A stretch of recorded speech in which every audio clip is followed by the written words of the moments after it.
Thanks. Happy to be here. I hope to share some of the revolutionary developments ongoing with small planes.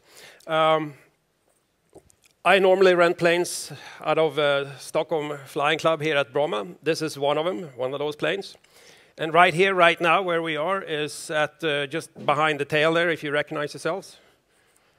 So that's where we are. But we just had a break, so let's start with a just quick exercise. Any pilots here in the audience? Hands up.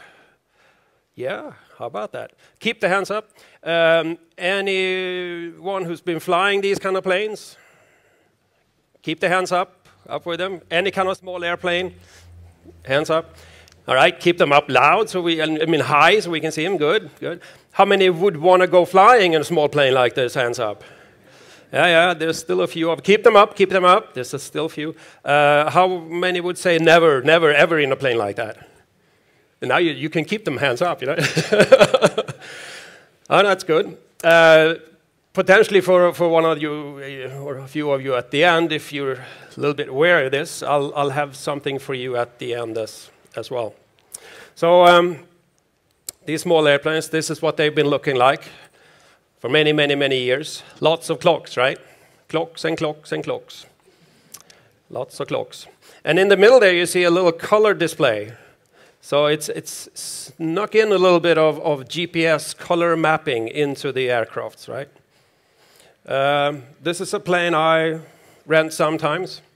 Lots of advanced clocks. For a small plane, this is really advanced. You have all kinds of autopilots automatically climb up, hold an altitude, waypoints, and all that stuff, right? Still clocks. But you see, I pimped it up a little bit, right? So that's the way it normally looks when I fly. I have my color GPS on the dashboard, color map. Yeah. Here's an example of fewer clocks. A little bit easier to fly. But still, you see this one is also pimped up, right? See this GPS on the left-hand side there? Small black. You know, have you heard of the Bermuda Triangle? Where ships and planes mysteriously disappeared for many, many, many years. You know, when the GPS came, the Bermuda Triangle disappeared. So, just a few words on general aviation, what it is. You see there's lots of airports, and the figures are a few years old, so they might have been slightly different today, but lots of airports, and it's lots of money invested in small aircrafts. And this is in this country, as you see. You spend a lot of hours in the air. It's bigger than we think, actually. And the last bullet there, when you look into it, Flying Club, it's not only that you meet lots of fun people, it actually works like a carpool. So it's a place, it's an aircraft pool. You cannot afford to buy a plane, well, some can, but you only pay for the time you're airborne. And flying clubs work exactly like carpools. And we find this is something that most people don't know about. Anyways, going back into these kind of cockpits, we can say this is pretty much history. We don't have to look at this much more. What it looks like today is more like this. And you have pretty much two digital displays in the middle, one with a large map, and they've been simplified quite a bit. And there's a few clocks in there as backup, as you see. But this kind of environment is where lots of research has gone into this the past years.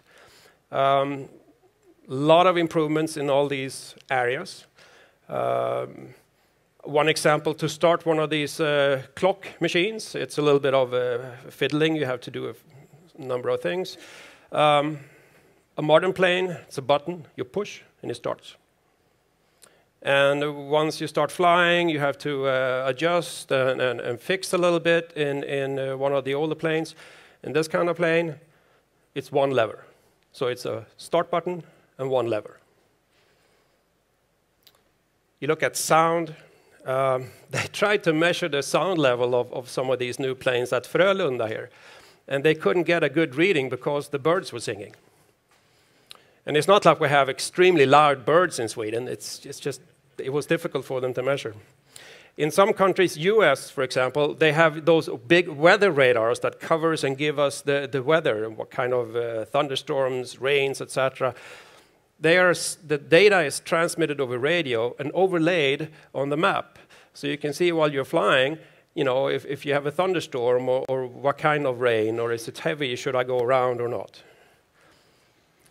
So a lot of developments in this space. And then I got a questions here in the break. So why do people fly? Well, transportation.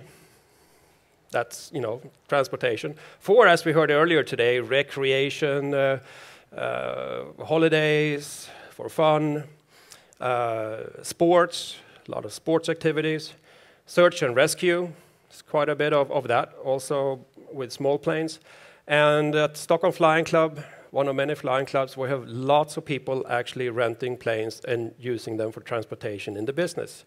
So like you use a car for business travel, they use small airplanes for business travel.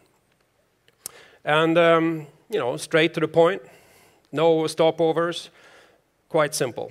So how far do you get? Well, this is a modern plane. If you fly for 3 hours, this is the range from here, Stockholm. Quite far, isn't it? About 180 knots, if you take that. And that's how far you get. And this is just the flying for 3 hours. If you look at most of these modern planes, the range on one tank is almost twice that. This is a huge development compared to what it used to look like. This plane is called Pantera. It's an example of state-of-the-art design. There are many examples. This is one that was shown for the very first time last week, actually. So brand new.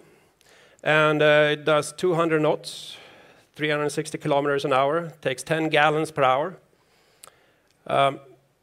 Has an electric hybrid in the pipeline for silent takeoffs and landings. A full electric version ties in with what we heard earlier about batteries and standardizations for shorter flights, and I'm sure that will develop even further. If you open up, if you look into the plane, you go in, you find navigation as one example. It's a map. For those of you who are in the tablet space, you know, it's a map. You push, touch, drag, sort of draw your route. I want to go from here to there. And push autopilot. Done. I think you still have to start the planes, but I'm sure there is somewhere you can invent something for that as well. If not already invented, I think. And for those of you who were a little bit wary of flying, you know, if everything goes wrong, these kind of planes, they come equipped with standard equipment. It's a parachute. So if everything goes wrong, you pull the chute, and it slows down, brings you down to ground. It doesn't get much safer than that to fly. And we've come quite a bit, quite far from these days, these kind of planes. And it's been more development in small airplanes than in the past 10 years than we have in the previous 50. There's a lot of developments ongoing. Well, this is a very short session, so I hope I shared some insights into what goes on in small aircraft developments. And it's a mystery to me why we don't hear more of these things. That's really a mystery. So if you're interested, here's a few places where you can start. Don't wait, and please spread the word. I'll be here for the rest of the day. Thank you.